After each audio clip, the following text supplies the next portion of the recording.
PJ, Connor, welcome. thank you for having me. Welcome to your place of work. Yeah, I didn't have to go very far. Yeah, exactly. So we're chilling here in the PDR of Panacea and about to have a cocktail. Pineapple chili, porn star. So would be great. Porn star? Why not? Start off spicy. Yeah, this is Cal and I, when we were in here, we did porn star martinis as Oh, well. beautiful. It was a... It's a cinematic parallel then. Yeah, exactly. All the we can see what Panacea bartenders like drinking. Yeah. Well, yeah, I used to hate making porn star martinis, so being able to drink one guilt-free is nice. Yeah, cheers. Cheers. It was always the one I hated making the most. It's just one of those ones that people order just because they don't know what else to order. Yeah. That was the only reason I didn't like it. It was just not a creative pick. But who am I to say that, Yeah, do you find that now modern day bartenders are, say, less focused on the customer experience and more focused on the drinks that we do? Because I used to think that, like, when I started, the cocktail world wasn't as broad as it is now. Sure. Nor did I know enough recipes. And so I would be making basic drinks but having really good conversations with the customers. Yeah. And then as I got super nerdy into it, I was trying to sell people really complex style drinks and got frustrated with doing the easy stuff that I used to do, like a porn star martini, and I was like, oh, this is so basic. Yeah, basic white bitch cocktails, etc. You know, like it's just passion fruit and vanilla and some vodka. And it used to upset me making them. Yeah, I think you are right. Like, that is definitely a kind of struggle I had with the past couple of jobs that I had before Panacea, where I had this weird kind of lens being like, I make so many kind of weird, wacky kind of chemistry-based drinks. Yeah. And so why should I be making margaritas and espresso martinis all night kind of thing? But I guess the kind of shift into Panacea where, yes, we make a lot of really complex drinks, but they also come out really quickly. So yes. It encourages you to talk to your tables more and sit down and have those conversations that, used to be so kind of sought after. In like my early years of bartending when I didn't even know how to make a boulevardier. And so somebody just asked me for a whiskey Negroni, and I was like, oh yeah, great. Yeah. And then you get to a point where you're thinking, I need to use enzymes, and I need to use all these different infusions and stuff. I got frustrated by having to make hundreds of espresso martinis a night on club nights. Yeah. But now I'm much more. I try to focus much more on the service as well. Yeah.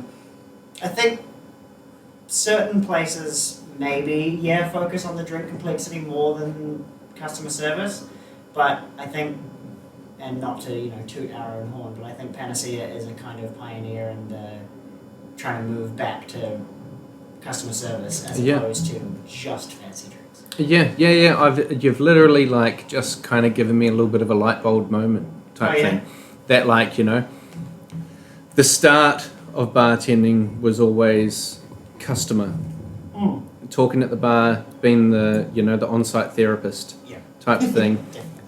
Beers, wines, simple cocktails, but in really engaging conversation.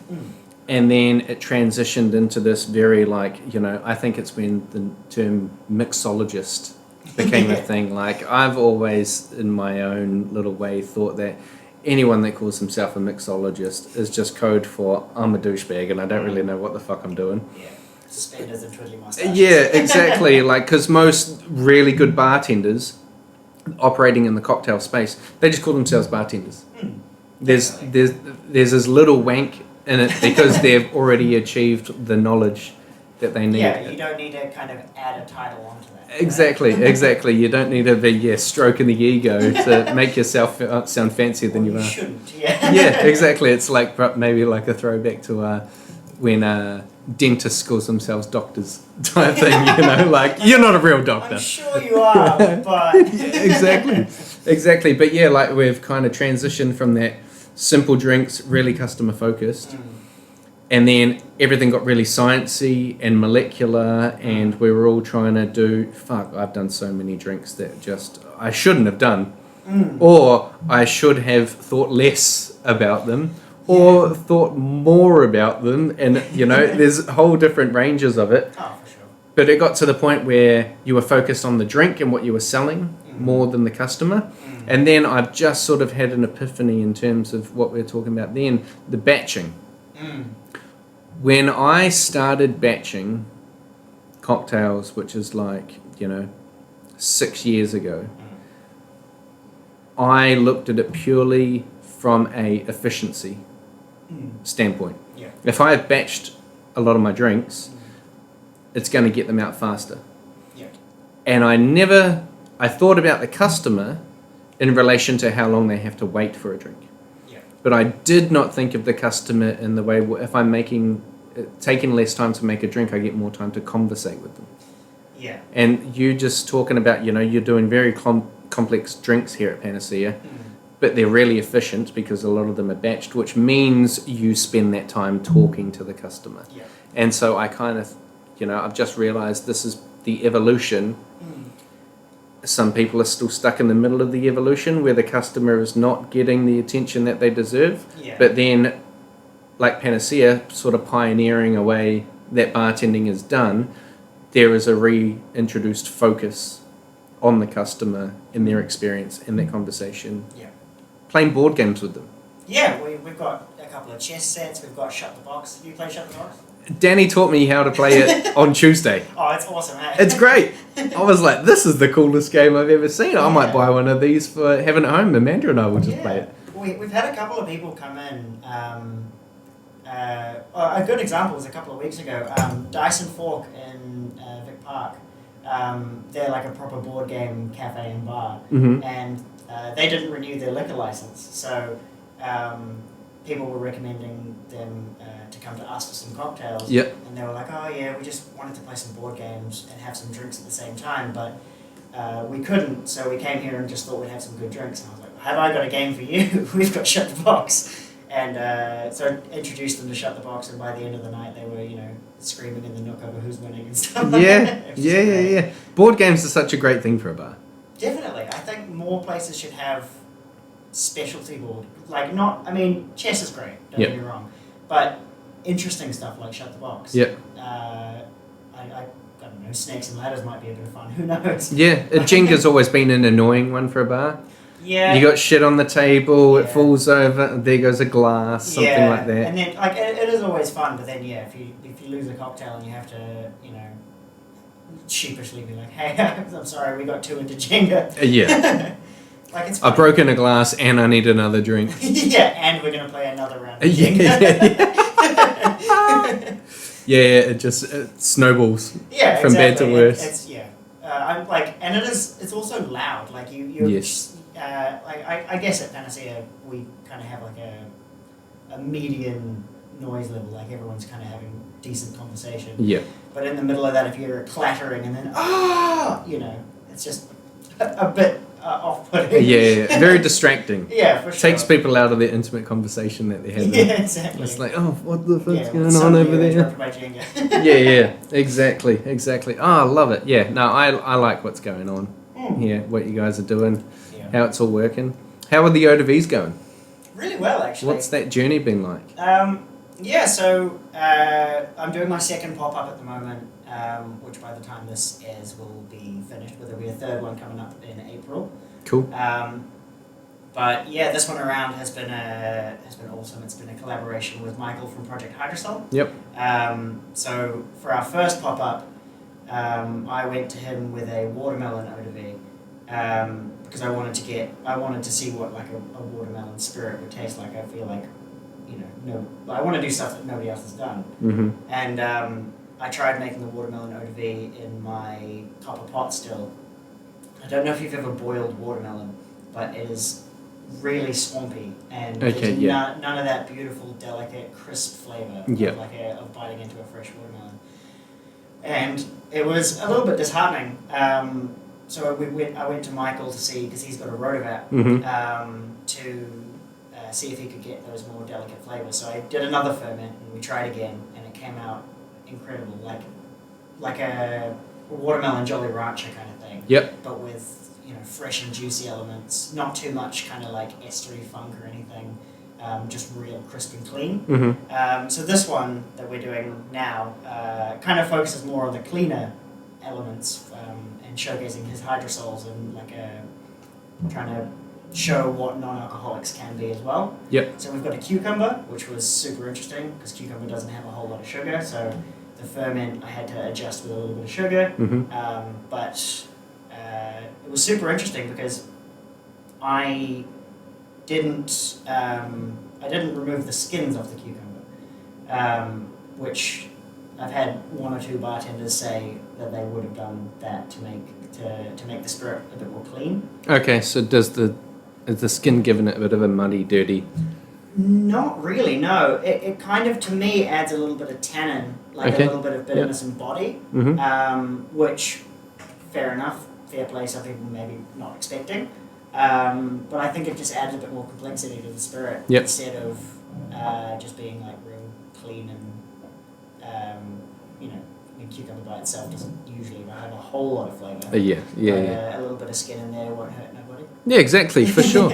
So, for if someone does not know what an eau de vie is, how would you describe it? The way I've been describing it is just like a distilled wine or an unaged brandy. It's like a fruit. It's just a fruit spirit. Yep. So the first one I kind of worked on was pineapple, just fermenting pineapples on the skins and then adding a bit of yeast to kind of accelerate the process. Mm-hmm. But on the skins had a whole lot of nice natural flavors like funky esters and stuff. Yep. The one that I do the most frequently is orange, because I make my own kind of Cointreau-esque spirit. Yep. But I just take a bunch of waste oranges from places like Panacea and Parasol and Swing and Broken Lantern, places where they go through a lot of orange zests but not a whole lot of orange fruit. Yep. And I ferment that at home and distill it into like an orange, distilled orange wine, sort of orange eau de vie. Yeah. So is there like a particular yeast you use, or it's just like, your Edmonds bread yeast in packets from the supermarket? So I use it's called champagne yeast or distiller's yeast. It's Saccharomyces cerevisiae. It was a very fancy name for distiller's yeast. Yeah. But it's just a very good dry style of yeast that just pretty much converts as much sugar as possible. Yeah. But it's funny because the next takeover I'm doing at Panacea, it's going to be on fermentation. Okay. So I'm going to be experimenting with different kinds of yeasts, maybe that will leave a bit more residual sugar, but in leaving that residual sugar have a lot more flavour, or create different esters, like for example, like a Hefeweizen yeast will create those kind of banana-y, clovey kind of flavours you get from a classic Belgian beer. So typically I use champagne yeast, which will get it real dry, which is perfect for distilling because you want as much alcohol as possible. Yep. But experimenting with those yeasts is definitely next on my bucket list. Yeah. Was there any particular thing that wanted to drive you down the path of doing eau de vies and doing the masterclasses and things like that? In all honesty, I mean, we talked a little bit about it, but I got a little bit kind of frustrated by bartending because I had this kind of wealth of knowledge and I felt like I wasn't utilizing it. Yeah. Which may sound really cocky, but I got humbled in the past 2 years with all that's left to know. So I was doing my WSETs. I did my level 2 and 3 in spirits, and then I did a general certificate in distilling. Just because I wanted to learn more about spirits and not only like how they're made, but what distinguishes them. And I remember being a little kid and wanting to have an amazing palate. I was like, I watched a lot of cooking shows with my mom, being like, I want to be able to create these amazing flavors. So I guess just in the pursuit of knowledge about spirits, I just kind of thought, well, why can't I make my own? And I remember in my WSET level 3, I was talking to Adam Chapman, who's a rum distiller in Australia.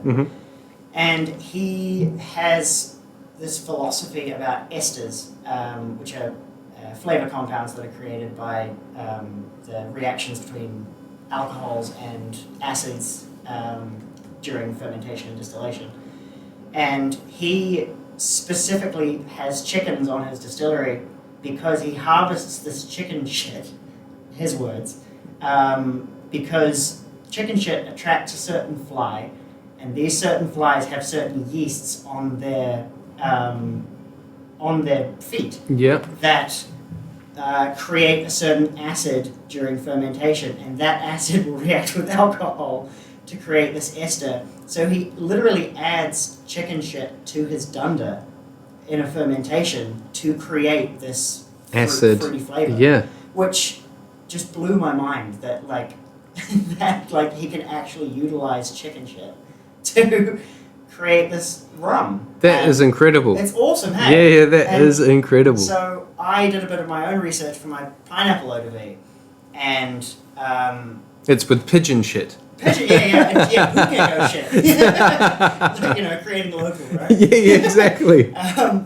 But yeah, so the ester that creates candied pineapple flavor is called ethyl butyrate, and that is created from the reaction of ethanol and butyric acid. Okay. And the best place to find butyric acid is spoiled milk. So I was adding spoiled milk to my dunder to add to this pineapple fermentation, and it was stunning. It worked so well. So, was there any particular way that you were spoiling the milk? Was it just 2 days old, 3 days old? You had heated it, cooled it? Well, where I was working at the time, we had a coffee machine, so I was taking, taking milk that was expired, and I would just take it home, leave it out in the sun for 2 or 3 days, and then add that in. Which I should disclaimer: when you distill, all the bugs and stuff get killed off. So there's absolutely no unsafe chemicals that pass over the still that can get anyone sick. But yes, if anyone out there has tried my pineapple eau de vie, there is a bit of spoiled milk in that. Yeah. It's like when I talk about milk punches. People, you're going to pour it in, it's going to curdle and look like shit. It's spoiled milk. Yeah, exactly. 100%. Yeah, it is. It's one of those things that is off-putting until you explain it. Yeah. For example, we've got a drink with an ant rim here at Panacea. Okay. And there's the way I explain it to people. They're like, "Weaver ant. Why do you use ants?" And I say, well, there's no glorious way to say it, but when ants die, they release a pheromone that tells other ants to come and get them, and that pheromone tastes kind of citrusy and salty, so it goes really well on a rim for a margarita. And then about 50% of people will be like, all right, yeah, I'm going to try that, and about 90% of them say, oh yeah, that was great. I'm on board with ants now. Yeah. Ants are interesting. I've had ants on a dish before. Yeah. And super interesting. They had 3 different types of ants. Oh really? Yeah, like a smorgasbord. Yeah. It was a really famous restaurant over in Melbourne. I can't remember the name of it. Can't remember the name. But yeah, it was 18-course meal. Wow. And 3 of the courses had ants. And one of them was 3 different types of ants. Oh yeah. And some of them had really big bums on them, and it was juicy and citrusy inside, and then others were more savory, and it was super interesting. Yeah, it was great. And so I never knew that you guys did an ant. Oh, you have to give it a go. 100% I will. 100%. We had some peri-peri crickets in the back while Danny was experimenting with different things. And I had a guy who spent a lot of time in Oaxaca here, and he was like, oh, I'm so into this ant cocktail. And so I brought him a little ramekin of these crickets, and just to see how he would react. Yeah. He loved them. Yeah. He asked for more. It's fascinating because, there's so many bugs out there, and they're such a good source of protein that, so many cultures eat them. Why don't we eat them? Yeah, 100%. And I'm inclined to believe that that's if the shit ever hits the fan. Yeah. And, commercial farming comes to a halt for whatever reason, that a lot of people will turn to insects as a protein source. Yeah, and in New Zealand, birds and insects are some of the things we have the most of. Yeah. Because we separated from the mega continent early or whatever.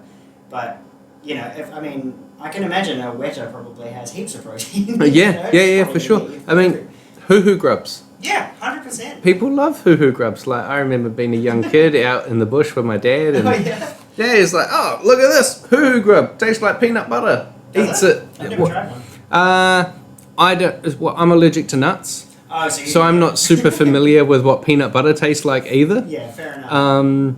But I'm familiar with the smell, and they do not smell like that. No. Hoo-hoo grubs, I mean, they weren't terrible. They were just, it was like chewing on a finger that's filled with cream, you know, like just smushy, and there's a bit of texture in there, and you got to get rid of the head before, because they've got big like pincers.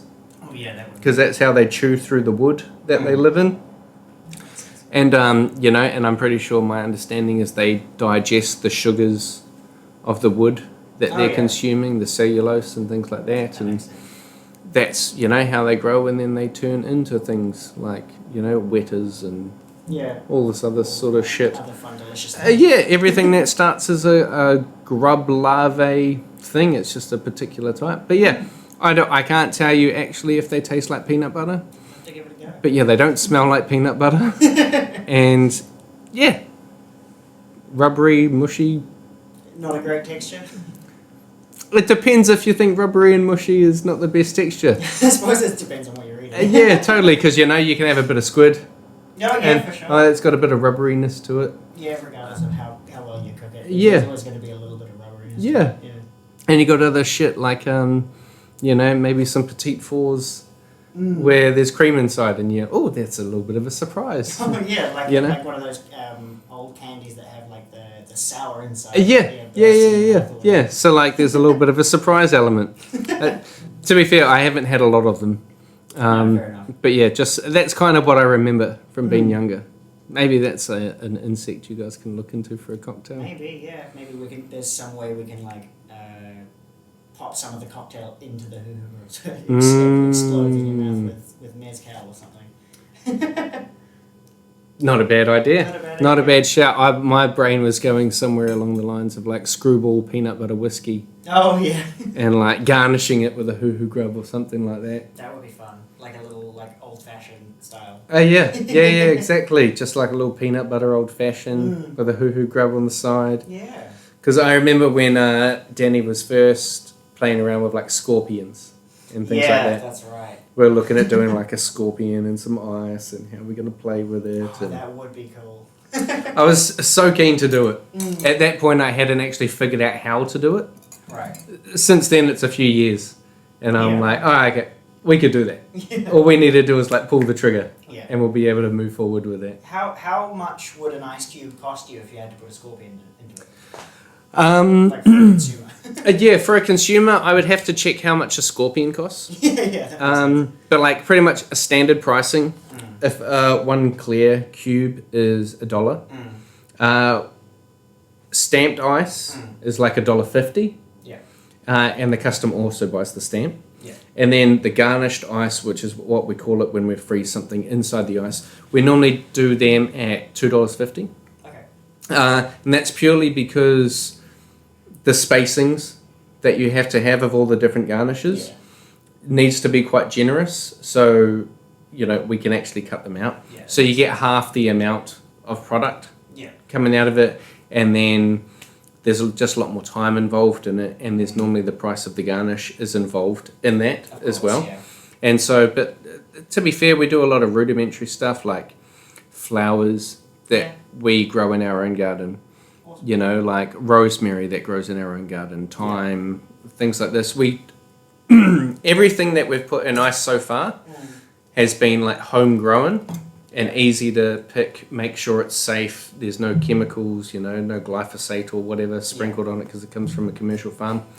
Or we've done people's logos. Which is like printed on like a food safe plastic token with like a non-toxic ink and stuff like that.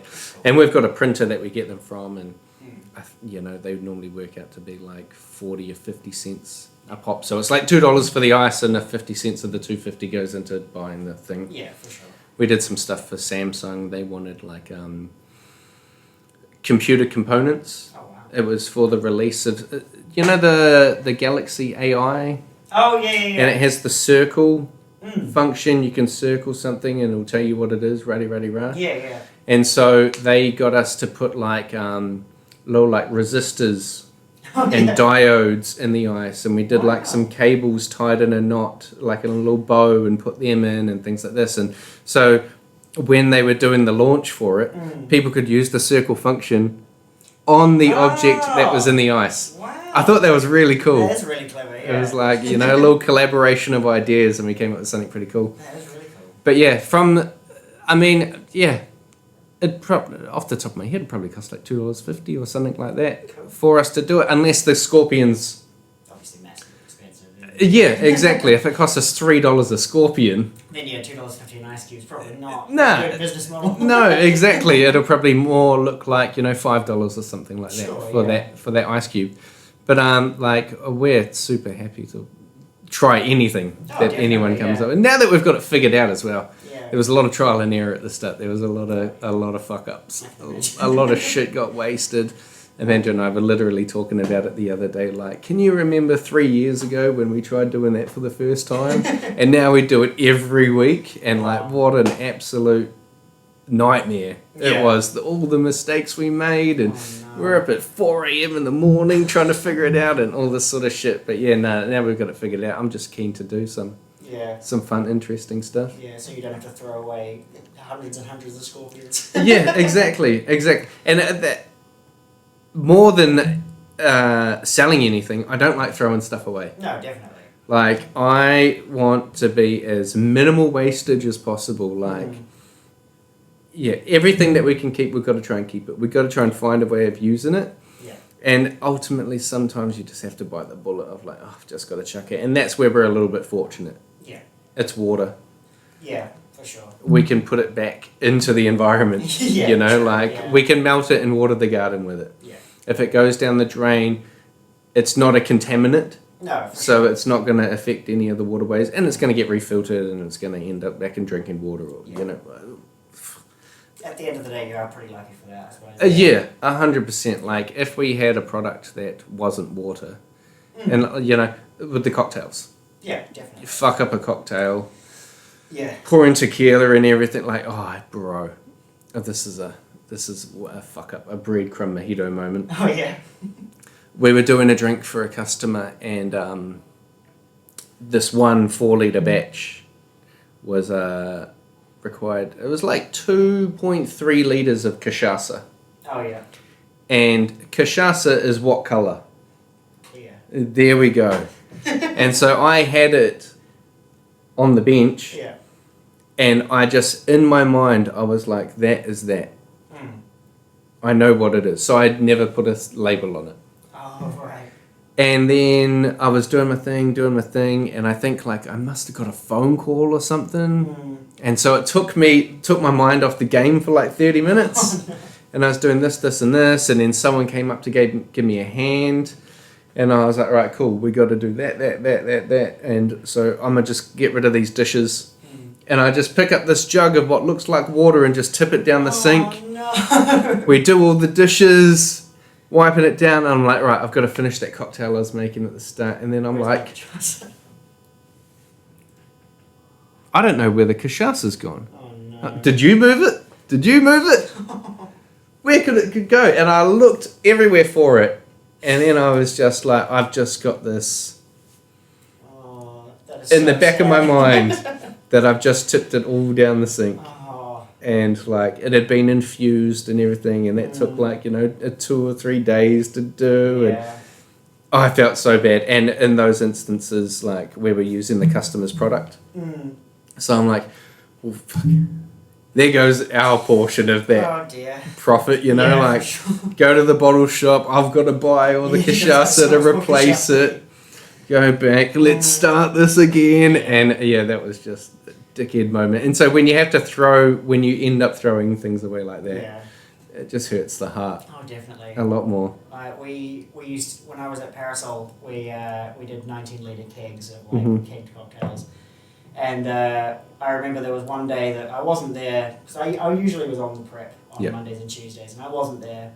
And so I came in to shift, and I thought everything was okay. And one of the most popular drinks that we had, the Porn Star Spritz, got sent back. And that never happens, because that drink it's just so popular. It's sweet, it's refreshing, it's so easy to drink.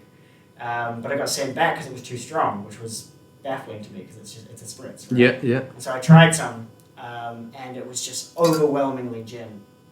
And so I did a little bit of kind of research on how that happened, and we were using the Eco Totes at the time, and one of our 4 litre Eco Totes of the Roots Eco Gin was mistakenly, instead of that one, they used the Nor'Wester, which is the overproof, super heavy juniper, 54.5%. And so I figured they used that in the Porn Star Spritz, and that's why it was so overwhelming. So they got an extra 12 or 13% of booze in there. Yeah, and I mean, you get more than what you pay for. But it also meant me going in there with more passion fruit, more lemon and stuff to try and balance this monstrosity of a fuck up. And I mean, there's also price difference between products and things like that. Like, it's all got to hurt. Yeah. And if you're using a more expensive thing and then having to top it up with more ingredients to make it palatable, you might get more out of it, but it's hard. At the end of the day, it's probably quite a bit of profit. Drain. But then again, I've also had a case of Beefeater drop on my head and smash on the floor. So there's not too much you can like. It's just one of those things that you kind of write off when you're in a bar. Such is life, really. Exactly. Such is life. What steered you down the bartender path? That is actually a fun story. So I was in med school. When I left high school, I was in med school. I was in the pre-med stream. And I was doing okay. I was really into chemistry and biology because my mum's a chemistry. Well, she was a chemistry teacher at the time. Now she works in a lab. Mm-hmm. So I was always really good at science and maths, and so I thought, something in medicine will probably be what I want to do, I guess. Mm-hmm. And then I went through a really bad breakup, so I was trying to figure out how to kind of make myself happy. So my mum suggested a gap year in Canada. Mm-hmm. So I went over to Canada, worked on a ski field just pouring beers, and when I came back, I needed a part-time job while I went back to university. And so I started at a craft beer and cocktail bar, just pouring beers and getting really into the cocktail game. And so I did that for about a year and a half, just part-time. And then I told my mum, I prefer bartending to medicine. University sucks. At least in my opinion, well, not opinion, my experience, university was not for me. I didn't like the kind of large format learning, the waking up at 6 o'clock in the morning, and the holding of a human brain. That really put me off. Really? Yeah, they gave me like a real human brain that was plastinated. And what does plastinated mean? Just like filled with plastic, so that it was not mushy. So it wasn't rotting, basically. And so the tutor was like, "Hey, this was a human brain. Like, this was a real person who donated their body to science. This person had real emotions, real relationships, real thoughts and feelings." And I was like, and you're sitting and I'm just prodding at it, like locating where the different sulfide and gyro. It's like, I don't want this. Yeah. So I told my mum, like, look, I'm gonna give bartending a go for a year, and if I don't succeed in it, I'll go back to university and finish my degree. If I do well, then I'm a bartender, I guess. And she said, well, if you're going to be a bartender, you have to be the best bartender you can be, and which is a very good parenting moment. I think. So I got a job at Parasol and Swing, which I loved, and then by the end of the year, I was like running a shift on the bar by myself, working with people like Gina and Dan King, who are incredible influences. Yeah. And starting to kind of develop my own cocktails. And so I thought, yep. And then I got a management job elsewhere, and I thought, right, now I'm a real bartender because I'm a manager. And then COVID hit, so I wasn't a manager for about 3 months. But yeah, and then kind of the rest is history after that. Yeah, wow. It seems like your mum and you have a very good relationship. Oh yeah, my parents have always been very supportive. Yeah. My mum, especially in kind of the early days, my mum was very supportive. I guess the ultimate thing she wanted is just like her kids to be happy. Yeah. Which is why, both of her kids dropped out of uni, but we're doing things that we're so much better at and happier at. Like I don't think I would be very happy in a doctor's office or in a pharmacy or wherever I would have ended up, and I don't think my sister would be a very good nurse. She's much better at fashion things. Okay, so she was going down the medical path and steered into fashion. Yeah, well, I think she did about 6 months of nursing because she was lucky enough to be the first year for uni. Yep. So she was like, oh, there's no loss of me going to uni. So she has no student debt at all, which was great.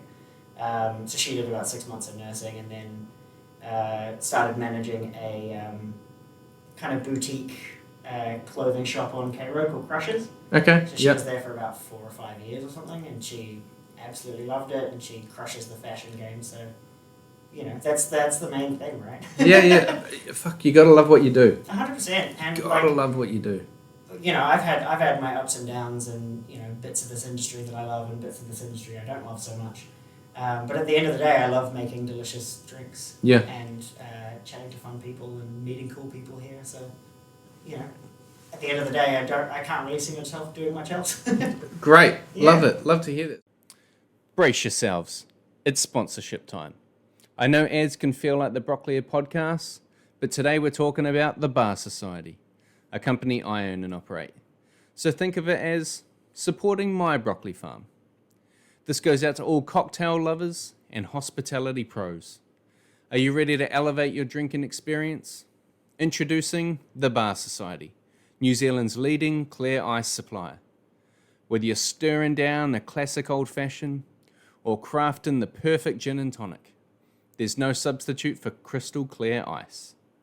Not only does our ice look stunning, but it also melts slower, keeping your drinks colder and your flavors perfectly balanced. From home bartenders to high-end establishments, the Bar Society's here to bring your beverages to the next level. Order today and see why we're trusted by the best bars and restaurants in New Zealand. Visit thebarsociety.co.nz and let us transform your drinks. The Bar Society. Elevate your drinking experience. So, how long had you been in it before COVID? So COVID started 2020. I started pouring beers in Canada in 2016. Oh yeah, 4 years. Yeah, so about 4 years, but I only really did cocktails for maybe two years. Yep. Yeah. Until now or before? Oh no, before COVID? Before COVID. Yeah. Yep. Now it'll be since 2017 or 2018. So, yeah. Done my innings. Hitting the decent the near decade milestone of doing cocktails. It's hard to think about. Like this year I'll be 28, and that's like 10 years of being legal to drink. Mm-hmm. It's hard thing to swallow. Do you still get ID'd? I did actually. I got ID'd recently because I bought a 4-pack of Guinness for us boys to drink after shift one day. Yeah. And I've got a fair few tattoos on me, and I feel like my laughter lines are prominent some days more than others maybe. But I got ID'd for this Guinness, and I thought, yes. Like I get some 20-year-olds getting mad that they're getting ID'd here. Yeah. And then I'm here I am 27. I'm not like. They're still the youngest here at Panacea, and I get ID'd and I'm stoked. Yeah, for sure. And whenever I get ID'd now, because I've just, fortunately have a young looking face. Hey man, you got to take the wins when you can. 100%. Like, I get ID'd and someone asks me and I'm like, I'm flattered. Yeah. Here you go. That's amazing. You look 16. I'll give you my life. And they're like, oh, he's in his 30s. And I'm like, thank you. Yeah. I got ID'd by a non-alcoholic beer. Really? Yeah. No shit. That is crazy. Supermarket, I got ID'd by someone I did not even think they were old enough to drink. Wow. And I was buying non-alcoholic beer. And I got ID'd. And I said to the manager that was on, I was like, are you serious? Like, look, I've got no problem giving, here's my ID. Here's the ID. But do you really have to ID people for non-alcoholic? Yeah. And they're like, yep, it's, an alcoholic brand. It's stored in the alcoholic section. Wow. Things like that. And I was thinking back, like, when I was a child, if mum and dad were like having a get together with all their friends and they were having wine, they would normally buy us like a non-alcoholic, like, wine, a little sparkling grape juice type thing. Yeah. And I never ever remember having them to need their ID for that. No. It wasn't stored in the alcohol section, so it sort of brought up more questions. Yeah. Why is the sparkling wine or sparkling grape juice kept with juices? Yeah, but then you have non-alcoholic wines that are, maybe twice as expensive in the wine section. Yeah. Interesting. Yeah. I guess it must be a production method of some sort. Yeah, I wonder if there's some sort of fermentation and they just discard the ethanol or... Yeah, I know that there's a couple of brands out there that have they I guess distill the alcohol out and they still have all the like acids and sugars and stuff in there. But for other brands that don't do that, is it like, do you still have to get ID'd for that? I don't know. Like, is a 14-year-old really going to go in and be like, I want this non-alcoholic wine specifically? Exactly. That's kind of my thing. Is like, how many 17-year-olds are actually going to be buying non-alcoholic beer? Yeah, for sure. Yeah. For sure. It's only the people that have drunk too much. Exactly. In their past life that are buying non-alcoholic shit. Yeah. But you're not 18. You're not wanting to buy non-alcoholic stuff. No. That's all you've ever had. Yeah. You're trying to get your double browns, like you're trying to go... those 7% diesel cans. Oh, there we go. God. That's what my friends used to drink. Yeah, we were Smirnoff Double Blacks and Cody's, the old cork case in a can. Yeah, the first time I ever got drunk was off Smirnoff Double Black cans. Yeah. And I started drinking relatively late in life. Like, I say relatively late, I was like 18 or 19. Yeah, when you were legally allowed to. Yeah. And me and my two mates were playing Mario Kart DUI, where you have to down your drink before you finish the race. Okay. I'm really good at Mario Kart, so I was finishing these drinks so fast. Yeah. And I had 6 cans of my 12-pack of Smirnoff Double Black in about 20 minutes, half an hour. And I was like, all right, I'm going to the bathroom. After that, don't remember it. Apparently they had to go and get me. The toilet was completely full of, vomit. Yeah. And I felt like absolute garbage for days. And since then I can't have blackcurrant Smirnoff. Yeah. Why would I have it these days anyway? I can make something else with blackcurrant. Yeah, exactly. Exactly, yeah. The first time you get wasted and vomit everything up, it's always the worst. Like, I can't... Woodstock Bourbon and Coke was the first time I ever got really drunk and vomited all over myself. Yeah. The smell when someone opens a bottle or a can, it just sends shivers down my spine. Yeah. I cannot touch it. Yeah, stomach starts churning immediately. Yeah. I already feel hungover, drunk, and sick at the same time. That's exactly right. All of the worst things about drinking are related to that smell of that beverage every time it gets opened. And it's on its way up as well. Fuck. Oh, no shit. So, late bloomer to drinking, was on the medical path. Yeah. And then got diverted and interested by the chemistry of alcohol and cocktails. Yeah. I especially at Parasol and Swing, I learned a lot about the science of booze. For example, one of the first tastings I ever went to was a sherry tasting, and I learned about how the longer you leave the grapes on the vine, the acidity goes down, but the sugar goes up. Mm-hmm. The more sugar, the more alcohol. And I thought, well, that's not too far away from chemistry, right? Mm-hmm, And I remember trying a beer called Strange Ways, and it was a tomato and raspberry sour, and I thought, you could put tomato in beer? You could put tomato in a cocktail? Why would you do that? And I tried it, it was delicious. Yeah. And so I guess at that point it started piquing the chemistry nerd in me, being like, okay, how far can I push this? Like, how weird can I get? And now, pretty much every cocktail I use enzymes like rennet or pectinase, or I use distillers enzymes to break down starches. And, I use the salt that's used to make tofu to make a milk punch, because it still coagulates fruit. Sorry, not fruit, like nut milks or starch milks. Like, you got to get weird with it. It's for fun. For sure. What was the other one you mentioned before, pectinase? Started with R? Rennet. Rennet. Yeah. What is that? So it's used to make cheese. Okay.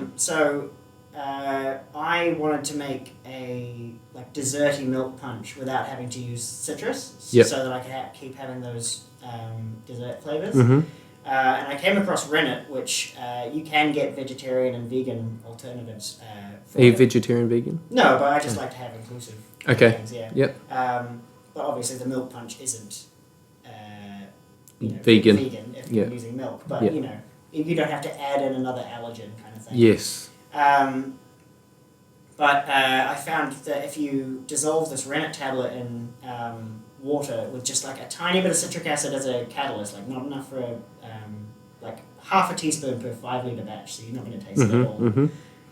It completely splits the milk punch so perfectly, because you're essentially making curds and whey and cheese. Yeah. So as long as you collect the whey to make the milk punch, you've still got this beautiful, clear, silky cocktail, and you don't have to use citrus to split it. So I used that when I was at Parasol and Swing. In fact, I'll give you the recipe if you want to. Oh, I'd love to. Love to. It's probably going to be pretty good for you, your milk punches at first place. Totally, and we use pectinase, and then your kisosol and chitosan and everything to try and clump it all together and break down different enzymes. But it's even, in my career, I was probably quite deep into it before any of the enzymes and molecular stuff started happening. Yeah, sure. And so I've always found that I was, not behind the 8 ball, but always had a little bit harder time keeping up with all the latest enzymes and methods that all the younger bartenders were coming up with and things like this. So I've got more knowledge about it than some people, and then I sit down and talk to you about it, and I'm like, oh, what's this enzyme? I haven't heard of that one before. Fuck, that's cool. I wonder if that would work for this. And so I'm, even now that I've been in the bar and stepped out of the bar, I'm still continuing to learn about all these other things that are possible and done, and learning about different enzymes and things like that. And I find it fascinating. Yeah. Because you never stop learning, right? Well, exactly, and a bit like yourself, I was always interested in I've always been good at math, and I've always enjoyed chemistry, and so I've always seen making cocktails as a type of chemistry. Yeah. Whether it was a chef, protein, starch, carbohydrates, all of these things. We got sugars here, and we've got acidity here, and umami here, and all of those things, the same as replicated with a drink, but then also super interested at the ethanol that gets produced by fermenting wheat is different to what you have when you ferment agave. Yeah. And these different structures, and it's got an extra hydrogen molecule here, and this, that, and the other, and I've always found that fascinating. And learning and understanding that they have different effects on the body and how they can react with non-alcoholic ingredients. I've always just found that fascinating, and I think it made me feel as though I sounded smart when I talked to people about it. Oh, definitely. Which was always love a good ego boost. It does feel good. When I was in high school, I was in what was called the ALP, the Advanced Learning Program. Okay, yeah. So I nearly got kicked out of that in my second year of high school because my grades weren't quite there. But ever since then, if I say big words and talk about enzymes to people, then I feel smart. Yeah. Obviously that's not why I do it. I do it because it's interesting to me. But it is always nice to have people for example, Cal, come to me and ask me for advice on how to use these different enzymes. Yeah. Because not only, this is a community, I'm more than happy to share what I've learned to other people so that they can create amazing drinks as well. Yep. Like a rising tide lifts all ships kind of thing. 100%. Yeah. Yep. Couldn't agree with that more. And but it just makes me feel like, not only appreciated in the community, but like smart. Yeah. It's good. It's always good to have to feel smart. Yeah. And feel like the effort that you've put into learning something is worth it. 100%. That's exactly right. Yeah, there's nothing worse than looking back and being like, fuck, I just wasted 10 years of my life or something and I didn't get anything from it. And so, you don't want to be going down that road. It is like, it is easy to kind of fall into that thought process. Like, especially with a lot of cocktail competitions at the moment, I feel like people think if they don't win, it's like, oh, I put all this effort in for nothing. But every competition you learn. You learn something about like how to fit the brief better, or like maybe you push yourself on creating this certain ingredient and now you have that bit of knowledge. Yep. Like, it's not a waste, it's just a different utilization of knowledge. Yeah, 100%. Have you got many cocktail competitions on the go at the moment? So I've got, I'm in the finals for Brunswick Aces. Nice. Which is next week. Non-alcoholic or alcoholic? Both. Cool. So I did so their Hearts gin is their kind of like a warm baking spice one with like cinnamon and cassia bark and star anise and all those kind of warm toasty flavors. Yep. So I did a little bit of a Christmas cake number. So I did a clarified carrot cake kind of cordial. With a little bit of Oloroso sherry and sweet vermouth. So to kind of replicate the nuttiness of the Oloroso, I, in the non-alcoholic drink, did like a toasted pistachio. Okay, yeah. And then to replicate the kind of fruity profile of the sweet vermouth, I've got a local plum jam from my friends at Pitt Street Eats. So they came to my, both of my takeovers, and Wendy makes her own jams out of like local produce that she like gets from farmers that are her friends. Yep. And so I've got this beautiful Black Doris plum jam from her, and it goes so well in the drink. And obviously the drinks taste a little bit different, but the balance and the each individual element of the drinks is still authentic. So I'm really excited for that one. Nice. Yeah, and good mate Cal is the judge of that one as well. So Cal's judging. I'm going to have to perform in front of him, which I know he's going to love. Yeah. And then there's 4 Pillars as well, which is coming up this month. Yep. Yeah, so I've done a little. I've kind of based my drink on our last trip to Sydney. So we, as a team at Panacea, went to Sydney for Sydney Bar Week as like a learning experience, and so each of my ingredients is based on like a special moment I had with the team. Okay. Cool. So I used bergamot because Ryan and I went to a producer's lunch, which showcased a lot of beautiful Australian produce. And one of those things was bergamot, and it was a lemon cured kingfish with macadamia crema and bergamot. It was delicious. So I wanted to use the bergamot and the macadamia. I smoked the macadamia to make an orgeat because Cal won his mezcal competition, and that was a special moment for him. Obviously, his first international competition, and he wins it. Fucking mad lad. Yeah. And then I've got a bottle of vintage Fino sherry that my granddad gave me. It's from 1995. Wow. And it kind of, to me, it's Australian sherry as well. So it came before the split between sherry and Apero. Okay. Obviously, Australian used to make their own sherry, but then the Spanish wanted to have like a differential because they use the same grapes, but it comes from different countries. Yep. So this bottle of 1995 Fino sherry from Australia, which reminds me of the vintage program we have here at Panacea and the times that Danny and I spent at bars like Baxter's Inn and Cantina OK and maybe Sammy, like all these world-class bars, and to me that's what puts Panacea on the map as like a world-class bar. Yep. So yeah, and then obviously 4 Pillars Rare Dry Gin, and I've got some macadamia brittle as like a zero waste garnish as well. Cool. So yeah, I'm excited for those. Hopefully I do well. Yeah, nice. Here we go again. It's ad time. But don't hit that skip button just yet. Today's sponsor is First Class Cocktails, another company that I own and operate, so technically it's less of an ad and more of me shamelessly promoting myself. You know what's better than a great cocktail? A great cocktail with no effort. Meet First Class Cocktails, New Zealand's premier provider of premium bottled, ready-to-drink cocktails. We're talking about perfectly balanced flavours, made with the finest ingredients, and all you have to do is pour, sip, and enjoy. From timeless classics like the martini and the old-fashioned, to bold new creations like our pineapple and chili margarita, First Class Cocktails ensures every drink feels like a first-class experience. Whether it's a night in or a party out with friends, we've got your cocktail game covered.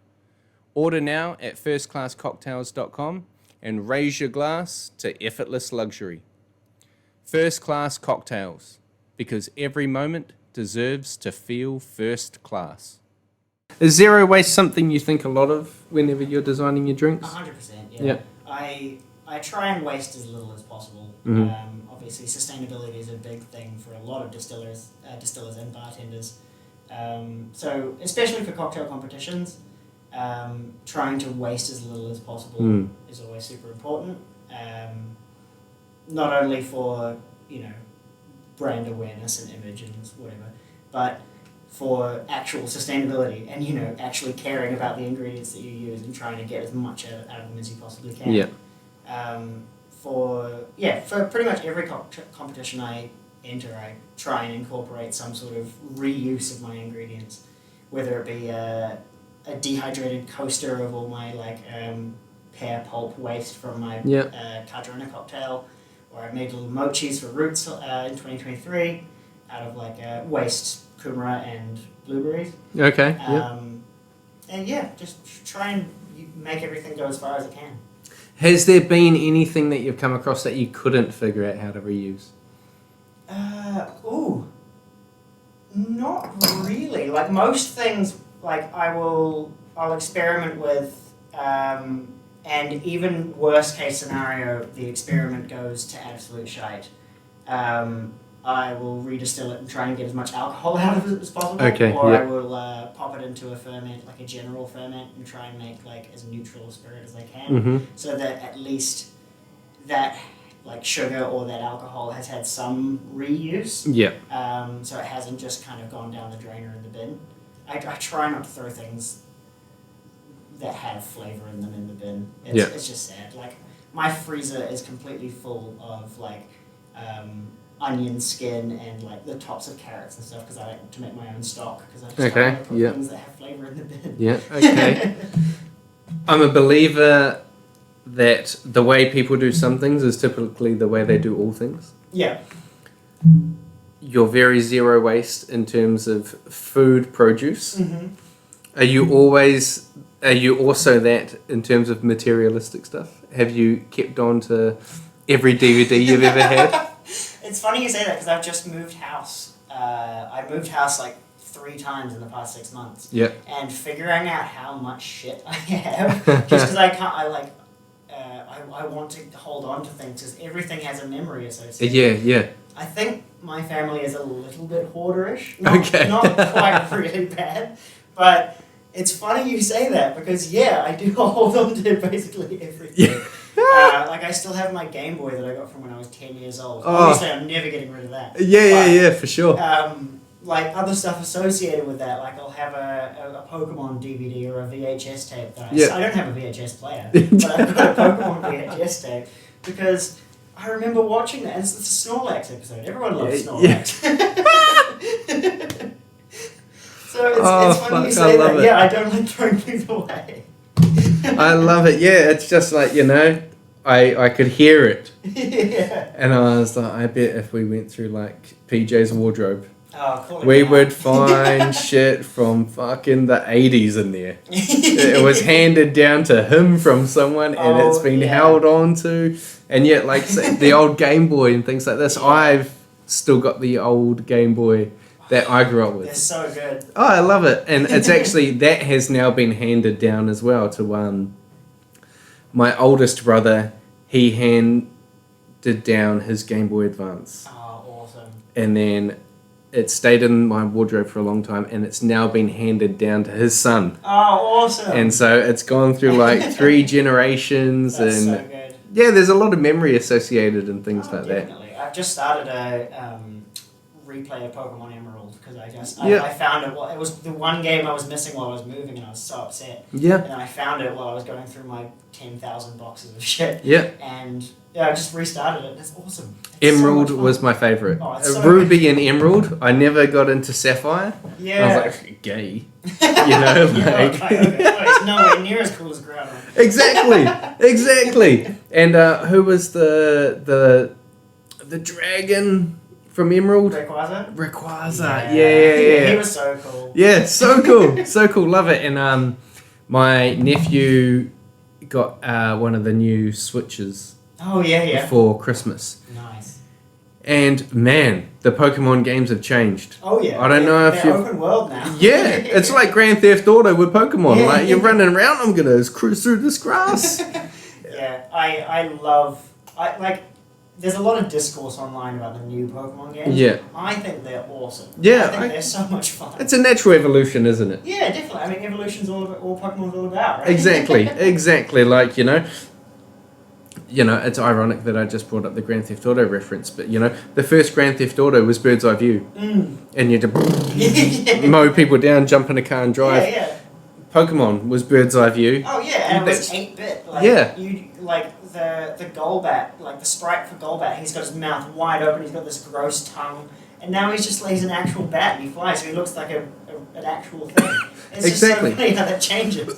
Totally, and and then it goes more open world, and it makes it feel more, real. Yeah. To a degree. Immersive. More immersive. That's a better way of talking about it. More immersive, and so anyone that's upset with the way that they've evolved to now, I think is purely just holding on to the nostalgia of what it was like for them as a kid. Definitely, like there's in the Pokemon community they call them Gen 1ers, the people that think like Pokemon, the first generation was like the creme de la creme of games, and nothing that they've ever made since then has been any good. Yeah. And it's just it's dismissive. Yeah. It's like do you not want yourself to have fun? Yeah. Like just get over it and have fun. It's like some of these Pokemon are really fun. Yeah. In the first generation, controversial opinion, some of them were shit. Like there's a seal Pokemon called Seal. Yeah. Like they're way more creative now. Let yourself open to it. Yeah. Yeah. Like Golding. Oh yeah, Goldeen, it's just a fish. Yeah. And Magikarp. Magikarp was shit house. Yeah, of course, but then evolves into Gyarados. Amazing. Water dragon. Yeah, and like all you have to do is get it up to level 20. That's not that bad. Yeah. And then you've got like one of the best Pokemon in the whole game.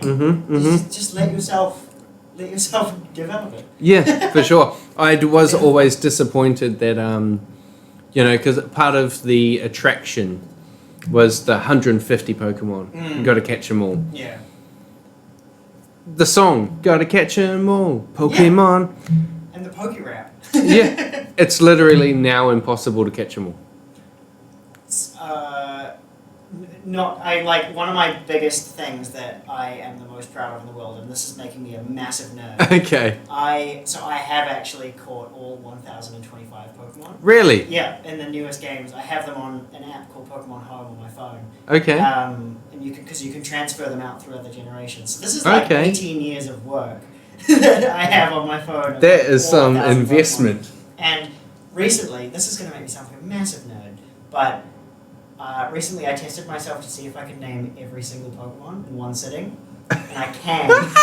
It takes me. It used to take me a couple of hours. Now it takes me 42 minutes because I use it as a brain exercise. Ah, interesting. But I can name all 1,000 Pokemon. Always in the same order? Not always in the same order. Because sometimes I forget them until well down the line, so I'll enter them early so that I don't forget them later. But I can do a fair whack in like the order of the Pokédex kind of thing. Yeah. And the Pokédex, it's clearly the easiest way to remember it all. Yeah. I mean, there's no easy way to remember it all. I remember my stepbrother years ago, like 10 years ago, he sat me down in front of the computer and was like, "You cannot get up from this chair until you've named every Pokemon. And that was when there was like 700. Yeah. And I got to 550 or something, and I was like, after like 3 hours on that computer, I was like, I'm hungry, man. Like, Please, I want to get up. Please, sir. And so ever since then, I've taken it as a challenge. Oh, that's incredible. So how many is there? It's 1,025. 1,025. How many hours a week do you put into playing Pokemon?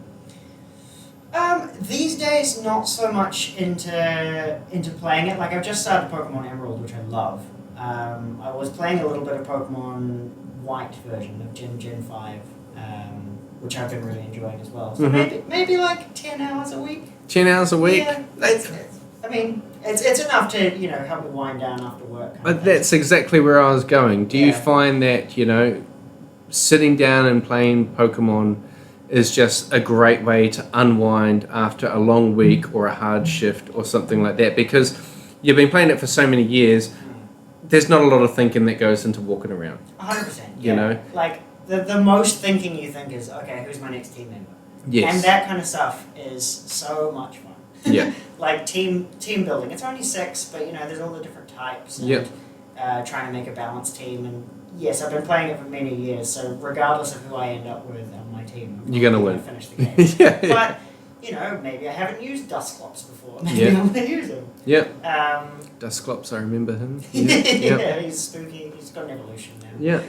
What's the evolution? Dusknoir. He's from Gen 4. He's got a big mouth on his tummy. Okay. He's pretty spooky. Yeah.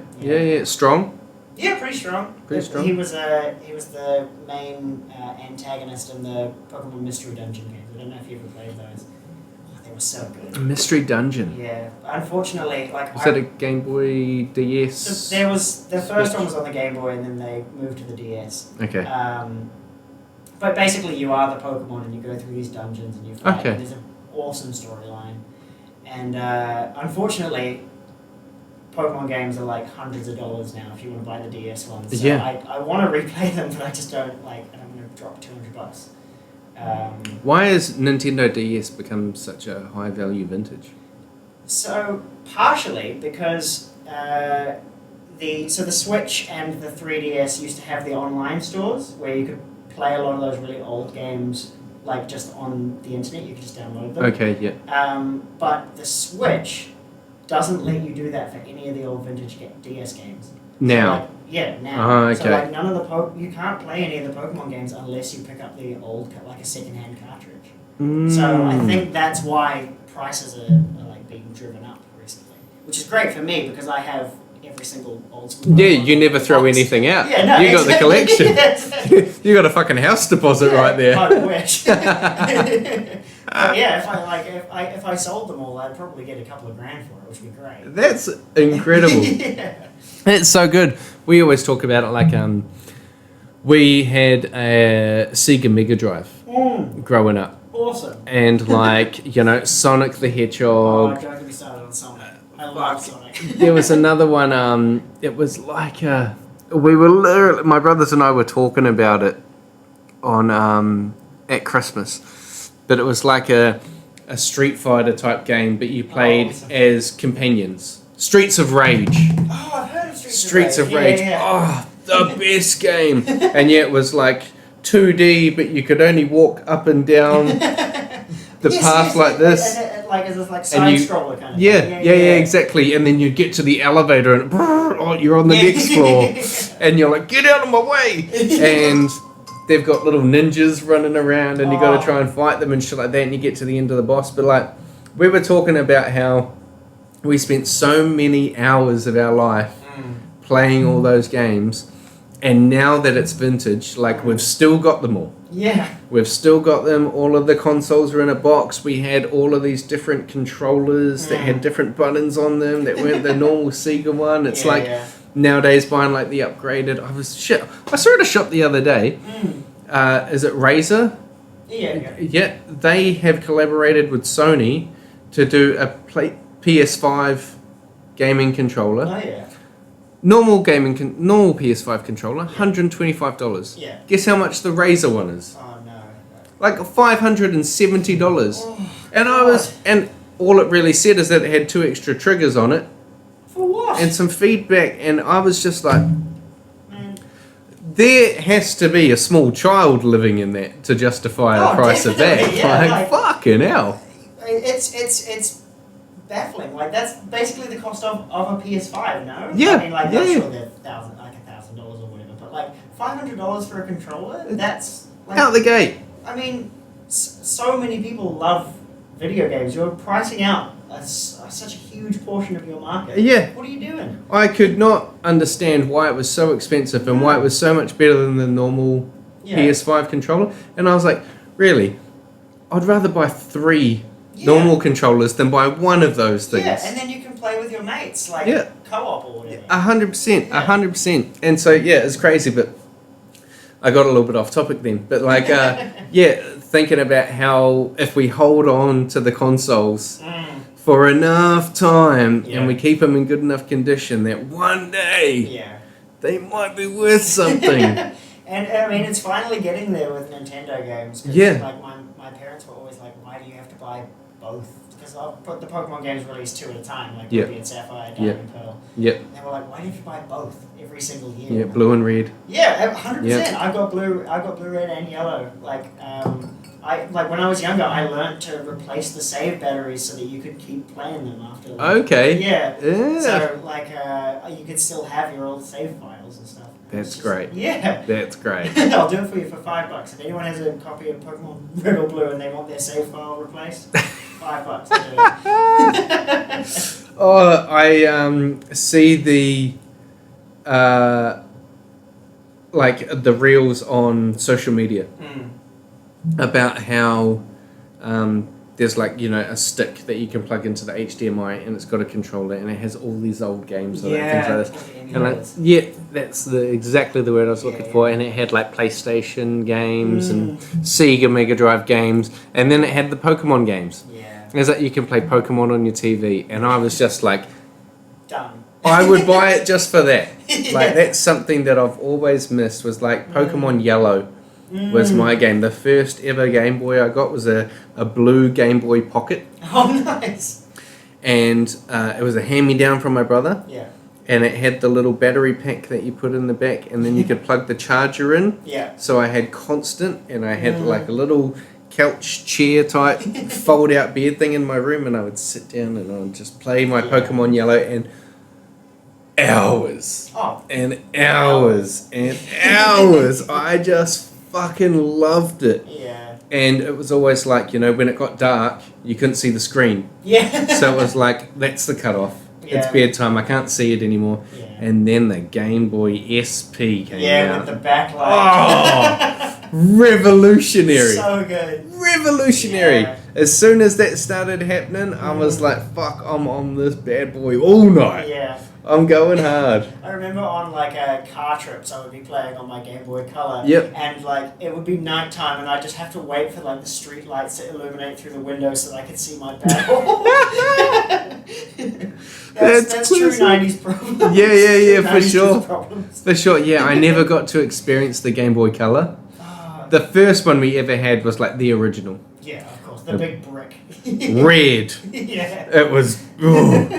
It was meaty, and we went from that to the Pocket, and then to the Advance, then to the SP, and then we got the You got the DSs? The DS, but it was, I can't remember if it was the 3DS or just the original DS. I remember it, 2 screens had the touchscreen downstairs, and there was like a Mario game on it, and I don't even think I had a Pokemon game or anything like that for that.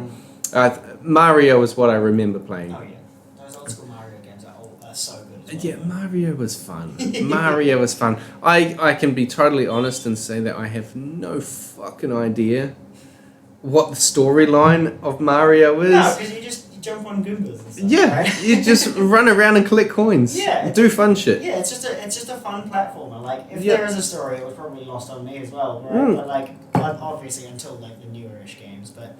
Yeah, you just kind of, and the story got lost on me in the old Pokemon games as well. Yeah. It's okay, why am I going to the Rocket game? Like, why am I going to the game corner in Celadon City, and why do I have to beat these like bad guys? Like, this story didn't really connect with me too much, but I liked the fun creatures. Yeah, for sure. And in Ruby and Emerald, I remember the gang, and they always had those hedgehog.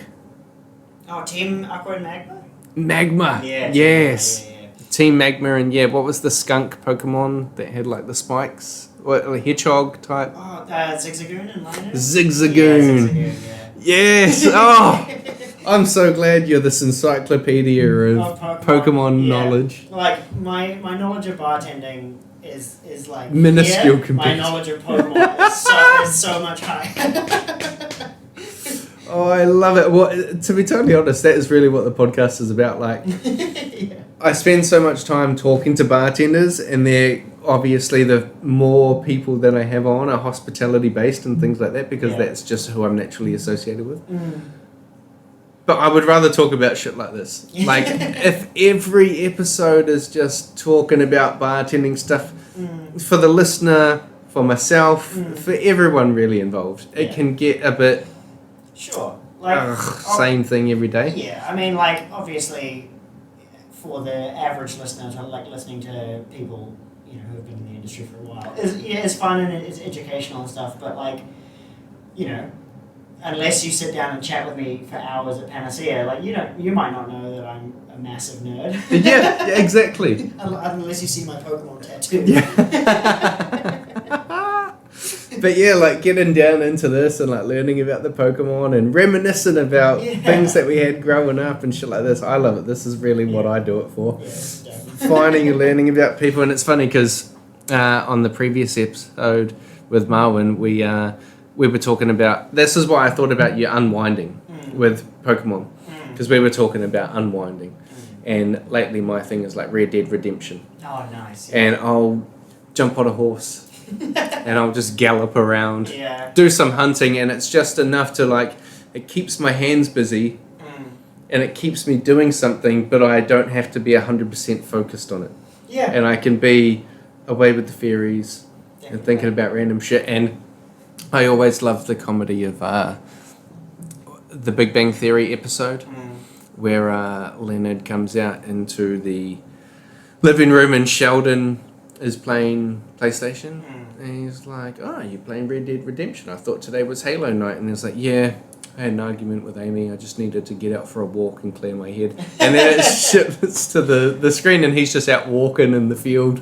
And I was like, "That's what I feel. That is exactly what I feel like. I just need to get out for a walk. I just need to ride the horse and clear my mind." Definitely. It's the same thing with Pokemon. You're like, I just need to go out for a walk, and then that walk is from Pallet Town to Viridian City. Oh, I love it. Have you ever had ideas of what you would do if you designed your own game? Oh, see, I mean, now, because I'm an adult, quote unquote, I think about like what I would do if I had a distillery, or like what I would do if I had my own bar. But what I should do is think about what kind of cool Pokemon I would come up with. And like, there's a lot of like TikToks and YouTube videos about like, what if this unused type combination was a Pokemon? And then I go through them and I think, that's just such a boring idea. I can think of something way better. And then for like half an hour or 45 minutes, I'm like, what ideas would this better Pokemon be? Do you think that they've started to run dry on Pokemon styles, names, and ideas? I think the past maybe like 5 years, because they for a while they released a new Pokemon game every year, and that I would agree with a lot of the comments that is entirely too much. They're not spending enough time on these games to really properly workshop them and make them cohesive, and work on the graphics and the gameplay and stuff to make sure that there's no glitches or whatever. But now, 2024 was the first year in ages that they didn't release any Pokemon games, because they're spending more time on the next game. So I completely forgot the question I was going on. Well, like, have you got ideas? I I think they are definitely spending more time on the recent generation. Yeah. Yes, there are a few that people shit on, like the rubbish bag Pokemon. There's a rubbish bag. Yeah, and there's an ice cream, and there's a car engine and things like that. And yeah, people shit on them, and I kind of get it. Yeah. Because but hearing them for the first time, they sound a bit shit. Yeah, they sound a bit shit, but I like to think of it as a way of okay, that's just a different form of creativity. Yeah. Right? Not a lot of people would think of making a rubbish bag into a Pokemon, but you can make it endearing because they've done a quiz of everybody a certain group's favorite Pokemon, right? Mm-hmm. Like a Reddit thread or whatever of 10,000 votes of who is your favorite Pokemon, and there was only 4 Pokemon that was nobody's favorites. So ultimately, the ice cream Pokemon is somebody's favorite Pokemon. Yeah. And so, you can't really shit on people for liking the ice cream Pokemon. I like him; he's cute. I think there will be more creative ideas in the future, but I don't think those are the ones to necessarily shit on. Yes. If that makes sense. Yeah. All right, team. It's that time again. Sponsor advertisement time. Look, I know ads can feel like one song on repeat, but today's sponsors are the Bar Society and First Class Cocktails. If you've listened this far through the podcast, you already know that they're 2 companies that I personally own and operate.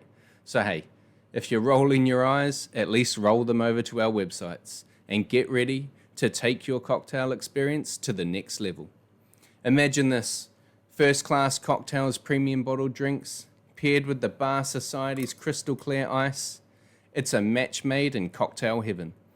Whether you're hosting a dinner party, impressing guests at a wedding, or just treating yourself to a well-deserved drink, these 2 brands will bring you everything you need for a flawless pour. First Class Cocktails delivers unbeatable flavor, while the Bar Society adds the perfect touch of elegance with slow-melting, pristine ice. Why settle for ordinary when you can create extraordinary? Head to firstclasscocktails.com and thebarsociety.co.nz to order today. Together, we'll elevate every sip. First Class Cocktails and the Bar Society. The perfect pairing for your perfect pour. And appreciate the effort at this time. Yeah. They're just putting a little more... Yeah, they're putting a little bit more thought into it. Yeah. They didn't release a game last year. And this year would be the year that they would release the 10th generation. Yeah. If we go by previous patterns, and they're not going to do that this year. So it seems like they're taking a lot of the fans' criticism to heart, being hey, we're going to spend more time in this game. Yeah. And so maybe more of those kind of ideas that people think, oh, they've run out of ideas. Maybe those will go to the wayside and we'll get actually more exciting stuff. Yeah. Nice. How are we doing for time? 10.